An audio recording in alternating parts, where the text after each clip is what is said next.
Captain Sarah Mitchell gripped the controls of her A-10 Thunderbolt II as she flew through the pre-dawn darkness over the rugged mountains of Afghanistan. The radio crackled with urgent voices from the forward operating base below. Intelligence reports indicated a high-value target had been spotted in a compound nestled deep within the valley. But something had gone terribly wrong with the ground operation. The Navy SEAL team that had been deployed 12 hours earlier had gone silent. Their last transmission came at 0347 hours, reporting they were pinned down by heavy enemy fire from multiple positions along the ridgeline. The terrain was too dangerous for helicopter extraction, and the enemy had sophisticated anti-aircraft weapons positioned strategically throughout the area. Sarah had been flying combat missions for 3 years, but this felt different. The weight of responsibility pressed down on her shoulders as she reviewed the mission parameters. The SEALs were some of the most elite warriors in the world, yet they needed her help. Her A-10, nicknamed Warthog by pilots, was specifically designed for close air support missions like this one. As she approached the target area, Sarah could see muzzle flashes lighting up the darkness below. The enemy had taken positions along a steep ridge that provided perfect cover and elevation advantage. The SEAL team was trapped in a narrow valley with limited escape routes, exactly where the enemy wanted them. Her radio suddenly came alive with a weak signal. It was Lieutenant Commander Jake Harrison, the SEAL team leader. His voice was strained and barely audible through the static. The team had suffered casualties and was running low on ammunition. They needed immediate close air support to break through the enemy positions and create an escape corridor. Sarah felt her heart rate increase as she realized the magnitude of what lay ahead. The ridge was fortified with heavy machine gun nests and rocket-propelled grenade positions. The enemy had clearly been preparing for this type of engagement. Intelligence had underestimated their numbers and capabilities.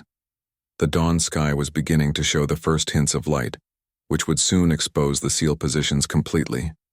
Time was running out, and Sarah knew that within the next hour, the situation could become impossible to salvage. She checked her weapon systems one final time and began her descent toward the hostile ridge. The A-10's twin engines roared as she pushed the aircraft to its limits. Below her, the most elite soldiers in the American military were counting on her skills and courage to bring them home safely. Sarah had trained for moments like this, but reality was about to test everything she had learned. As she approached the ridgeline, enemy tracer rounds began streaking past her cockpit. The battle for survival was about to begin, and Sarah Mitchell was the only thing standing between the SEAL team and certain death. Her finger moved to the trigger of the 30mm Gu-8 cannon, the most feared weapon in the A-10's arsenal. The mountain ridge stretched before her like a fortress of death, but Sarah had no intention of backing down. She was about to show the enemy why the A-10 Thunderbolt II had earned its fearsome reputation in combat zones around the world.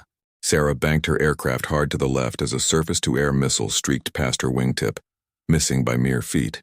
The enemy had more sophisticated defenses than intelligence had reported. She could see at least 3 different missile launch sites positioned along the ridge, each one tracking her movements with deadly precision. Lieutenant Commander Harrison's voice crackled through her headset again, more desperate than before. 2 of his men were seriously wounded, and they had been pinned down for over 6 hours. The enemy was using the high ground to rain down devastating fire on their position. Every attempt to move resulted in immediate and overwhelming response from multiple directions. Sarah studied the tactical display on her instruments, analyzing the enemy positions that had been marked by the SEAL team's laser designators. The main threat came from a heavily fortified bunker complex built into the rocky face of the ridge. Machine gun nests flanked the primary position, creating interlocking fields of fire that made any approach extremely dangerous. The A-10 was built for exactly this type of mission, but the terrain presented unique challenges. The valley was narrow with steep walls on both sides, limiting her approach angles and escape routes. She would need to fly dangerously low to achieve the accuracy required for close air support without hitting friendly forces. As Sarah began her attack run, the enemy opened up with everything they had. Tracer rounds filled the air around her aircraft like deadly fireflies. She could hear the metallic impacts as several bullets struck her plane. But the A-10's legendary durability was already proving its worth. The aircraft was designed to absorb punishment and keep flying. Her targeting system locked onto the first machine gun nest. Sarah squeezed the trigger, and the massive 30mm cannon unleashed a devastating burst of depleted uranium rounds. The weapon fired at 3,900 rounds per minute, each projectile capable of penetrating armored targets. The machine gun position disappeared in a cloud of dust and debris, but the enemy response was immediate and overwhelming. Rocket-propelled grenades streaked toward her aircraft from multiple positions. Sarah pulled into a sharp climbing turn, feeling the G-forces pressing her deep into her seat. One RPG detonated close enough to shake her entire aircraft and damage her left engine. Warning lights began flashing across her instrument panel. Hydraulic pressure was dropping, and her left engine was showing signs of serious damage. The A-10 could fly on one engine, but her performance would be significantly reduced. More importantly, she was now an easier target for the enemy missile systems. Sarah knew she had to make a critical decision. She could break off the attack and return to base for repairs, leaving the SEAL team to face impossible odds. Or she could press the attack with a damaged aircraft, knowing that each pass increased her chances of being shot down. The radio crackled again with Harrison's voice. One of his wounded men was losing too much blood and needed immediate medical evacuation. They couldn't hold their position much longer, and the enemy was preparing for a final assault. The SEAL team leader wasn't asking for help anymore. He was begging for it. Sarah looked at the damage indicators on her control panel, then at the tactical display showing the enemy positions. The choice was clear, even if it meant risking everything. She pushed the damaged A-10 into another attack run, determined to break the enemy stronghold or die trying. Sarah's damaged A-10 shuddered as she lined up for another attack run.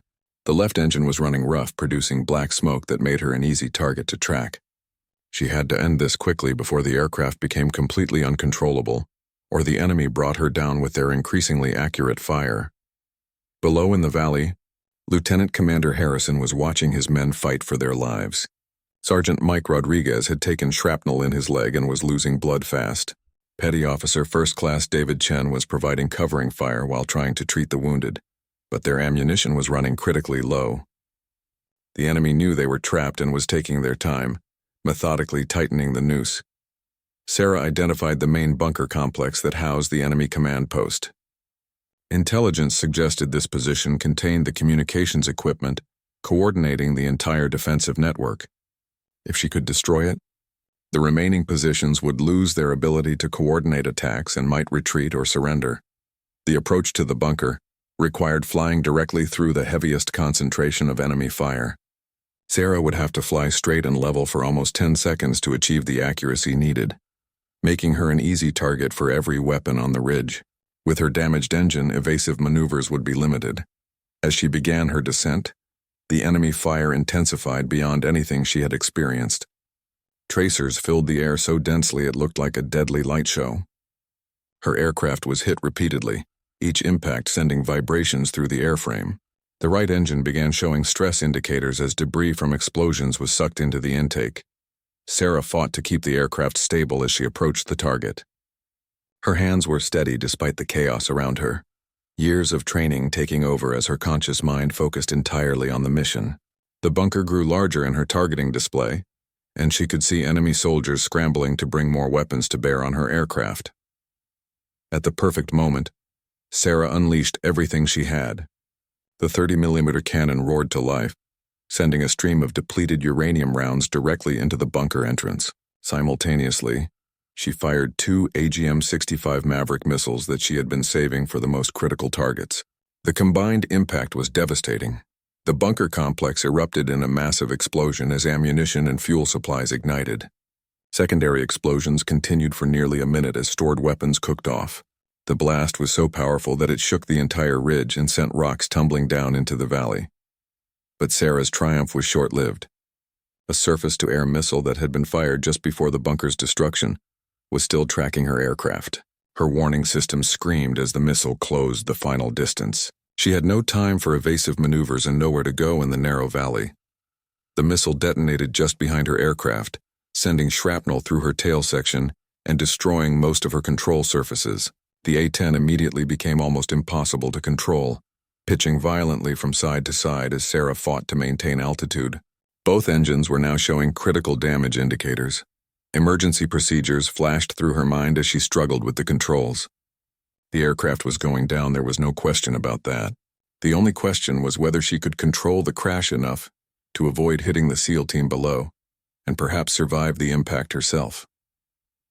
Sarah keyed her radio to inform Harrison of her situation, but found that her communications equipment had been destroyed in the missile blast. She was alone in a dying aircraft, flying over hostile territory with no way to call for help. The ground was rushing up toward her, and she had perhaps 60 seconds to find a place to crash land that wouldn't kill her instantly. Sarah's A-10 was falling from the sky like a wounded bird, but her destruction of the bunker complex had created the breakthrough the SEAL team desperately needed. With their command post destroyed, the enemy positions along the ridge began firing independently without coordination. Lieutenant Commander Harrison immediately recognized the opportunity and ordered his team to begin their fighting. Withdrawal. The explosion had also created a temporary smoke screen that provided some concealment for the SEAL's movement. Sergeant Rodriguez was helped to his feet by Petty Officer Chen, despite his leg wound. The team began moving toward a rocky outcrop that would provide better defensive cover while they waited for extraction. Meanwhile, Sarah was fighting the most important battle of her life in the cockpit of her dying aircraft. The A-10 was designed to survive massive damage, but the missile hit had destroyed critical flight control systems. She was essentially flying a 30,000-pound glider with almost no ability to steer. Through her cracked canopy, Sarah could see a small clearing about 2 miles from the SEAL team's position. It was her only chance for a survivable crash landing, but reaching it would require keeping the aircraft airborne for at least another 90 seconds. Both engines were now producing more smoke than thrust, and she could smell fuel and hydraulic fluid burning somewhere behind her. The enemy fighters who had survived the bunker explosion were now turning their attention to her crippled aircraft. Small arms fire erupted from several positions as they tried to finish off the A-10 before it could escape. Bullets pierced her canopy and instrument panel, but Sarah kept her focus on the clearing ahead. As she approached the landing site, Sarah realized the terrain was worse than it had appeared from altitude. The clearing was on a steep slope covered with loose rocks and scattered boulders. Landing gear was out of the question with her damaged hydraulics, so she would have to belly land the aircraft at high speed on extremely rough ground. Sarah pulled her ejection seat handle, but nothing happened.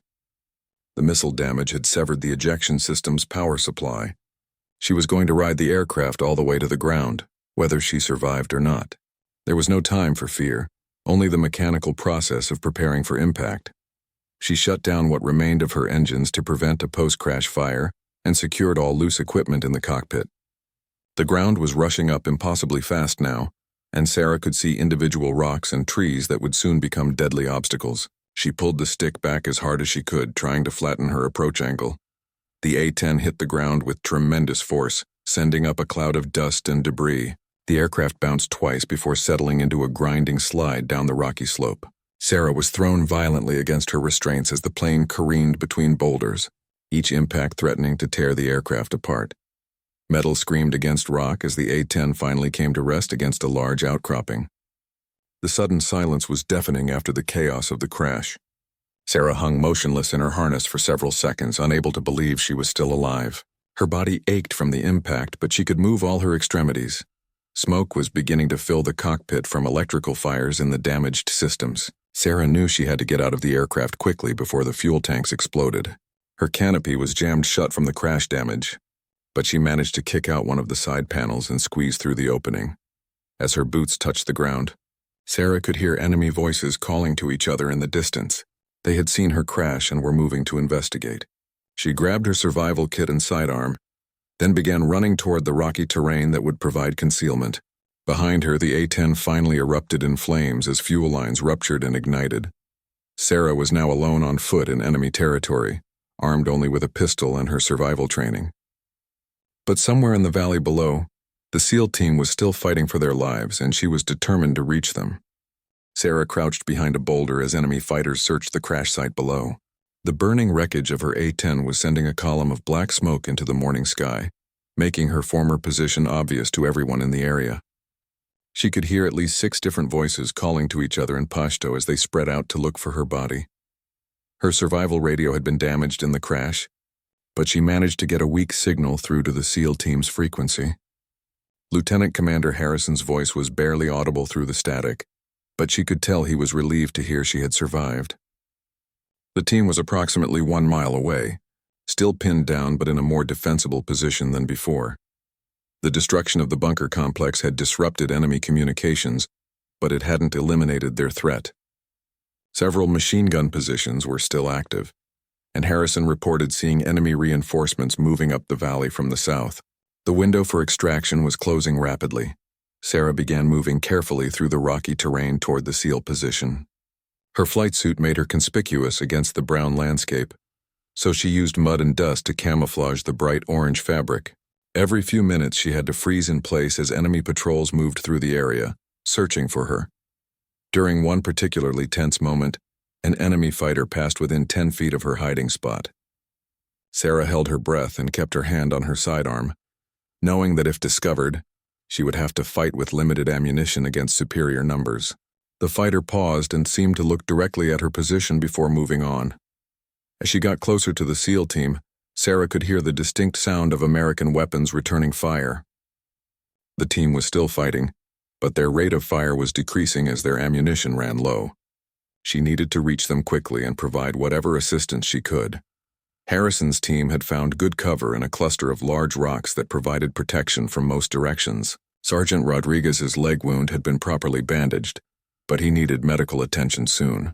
Petty Officer Chen was monitoring enemy radio frequencies with their portable equipment, trying to determine the size and disposition of incoming reinforcements. The news was not encouraging. Chen reported that at least 30 additional fighters were moving up the valley, along with several technical vehicles mounted with heavy weapons. The enemy was clearly determined to eliminate the SEAL team and capture or kill the downed pilot. Sarah finally reached the edge of the SEAL perimeter just as the first enemy reinforcements came into view in the distance. Harrison quickly briefed her on their situation, while his men maintained security. They had enough ammunition for perhaps 20 more minutes of sustained combat, and their extraction helicopter was still 40 minutes away. The plan was simple but dangerous. The team would have to break contact and move to an alternate landing zone about half a mile away. The route would take them through open terrain where they would be exposed to enemy fire from multiple directions. With Rodriguez wounded and Sarah lacking proper combat gear, the movement would be extremely risky. But staying in their current position meant certain death or capture when the reinforcements arrived. Harrison made the decision to move, and the team began preparing for what could be their final battle. Sarah checked her pistol and the spare magazines in her survival kit, knowing that her marksmanship skills would soon be tested under the most extreme conditions possible. As they prepared to leave the relative safety of their rocky shelter, Sarah looked at the faces of the men who had accepted her as one of their own. These elite warriors were treating her not as a liability, but as an equal who had already proven herself in combat. The respect in their eyes gave her strength for the ordeal ahead. The enemy reinforcements were getting closer and it was time to move. Harrison gave the signal, and the small group began their desperate dash across open ground toward the extraction point. The movement across open terrain was even worse than Harrison had anticipated. Within minutes of leaving their cover, enemy fire erupted from 3 different positions. Sarah found herself running and diving for cover alongside some of the most elite soldiers in the world, her flight training adapting to ground combat in ways she had never imagined. Petty Officer Chen took a bullet through his shoulder during the first 100 yards, but continued moving without complaint. The team was now carrying 2 wounded men while under constant fire from an enemy that seemed to anticipate their every move. Sarah helped support Sergeant Rodriguez while Harrison and the remaining SEALs provided covering fire. The enemy had positioned fighters along their planned route to the extraction point. Every piece of cover became a potential ambush site, and the team was forced to take increasingly dangerous detours through exposed terrain. Sarah's pistol seemed pathetically inadequate compared to the automatic weapons firing at them from multiple directions. During one particularly intense firefight, Sarah found herself separated from the main group when enemy fire forced them to scatter. She was crouched behind a small rock formation with Chen, who was losing blood from his shoulder wound. The main extraction point was still 300 yards away, but enemy fighters were moving to cut off their route. Sarah made a decision that surprised even herself. She told Chen to stay hidden and began moving toward the enemy positions alone. Her plan was to create a distraction that would allow the SEAL team to reach the landing zone. It was almost certainly a suicide mission, but it was the only way to give the others a fighting chance. Using techniques she had learned in survival training, Sarah began stalking the nearest enemy position. The fighter was focused on the main group and never saw her coming. She managed to take him by surprise, capturing his AK-47 and extra ammunition. Now she had a real weapon for the fight ahead.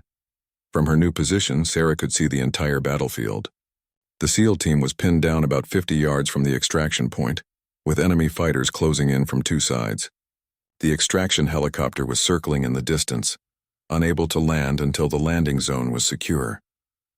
Sarah opened fire on the enemy positions, using the captured rifle with surprising effectiveness. Her marksmanship training from the Air Force translated well to ground combat, and she managed to eliminate two fighters before they realized where the fire was coming from. The distraction allowed Harrison's team to advance toward the landing zone, but her position was quickly discovered, and Sarah found herself under heavy fire from multiple directions. She was forced to keep moving from cover to cover, using hit-and-run tactics to stay alive while maintaining pressure on the enemy.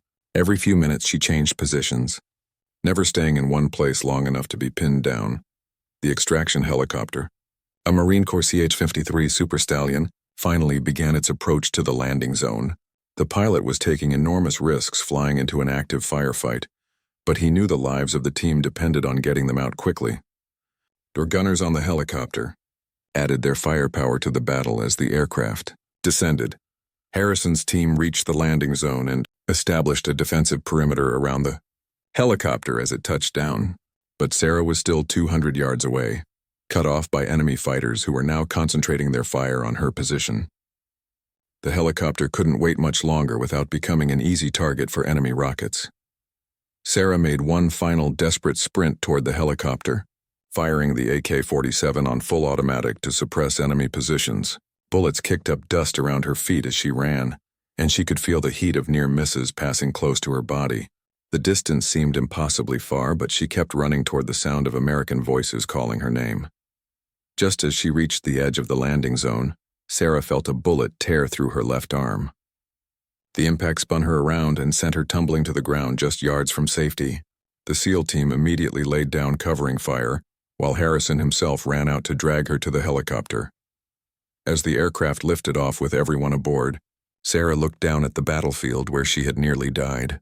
The enemy fighters were still shooting at the departing helicopter, but their accuracy was poor at the increasing range. She had survived one of the most intense combat experiences possible, and somehow managed to help save the lives of America's most elite warriors. 3 weeks later, Captain Sarah Mitchell stood in the briefing room at Bagram Airfield, her left arm still in a sling from the bullet wound she had received during the extraction. The wound was healing well, and doctors expected her to make a full recovery within another month. More importantly, she would be cleared to return to flying status. Lieutenant Commander Harrison and his SEAL team had also recovered from their injuries. Sergeant Rodriguez's leg wound required surgery but left no permanent damage. Petty Officer Chen's shoulder injury was more serious, but he too would return to full duty. The mission that had started as a routine, reconnaissance, had become one of the most talked about combat actions in recent memory. The intelligence gathered from the destroyed bunker complex had provided valuable information about enemy operations throughout the region. The high-value target they had originally been sent to capture was killed in the bunker explosion, along with several other key enemy leaders. The mission was considered a complete success, despite the heavy cost in equipment and nearly in lives. Sarah's actions during the ground phase of the battle had earned her the respect of the special operations community. Word had spread quickly through military channels about the Air Force pilot, who had fought alongside Navy SEALs and helped save their lives. She had proven that courage and skill could overcome any barrier of service branch or specialization. The formal ceremony took place in the base commander's office, with representatives from both the Air Force and Navy present. Sarah was awarded the Silver Star for her actions during the mission, making her one of the few pilots to receive such a high decoration for ground combat. Lieutenant Commander Harrison personally presented her with the SEAL team's unofficial recognition, a simple patch that meant more to her than any formal medal. But the real reward came in the form of a conversation with Harrison after the ceremony. The SEAL team leader told her that she would always be welcome among Special Operations Forces, and that her actions had changed how many people viewed the capabilities of Air Force pilots. She had proven that the warrior spirit wasn't limited to any single military specialty. Sarah returned to flying A-10s within 6 weeks of her injury. Her first mission back was a routine patrol, but she found herself looking at the mountainous terrain below with new eyes. She understood now what it meant to fight for survival on the ground, to depend on others for her life, and to make split-second decisions that determined who lived and who died. The story of the female A-10 pilot who fought alongside Navy SEALs became part of military legend. Young pilots and special operations trainees studied her actions as an example of courage under extreme pressure. But Sarah herself rarely talked about that day, preferring to focus on her current missions and the pilots she was training. Years later, when asked about the most important lesson from her experience, Sarah would always give the same answer. She had learned that true strength came not from the weapons you carried or the aircraft you flew, but from the willingness to sacrifice everything for the people fighting beside you. That lesson had made her not just a better pilot, but a better person. The ridge where the battle had taken place was now quiet, marked only by the scattered debris of war.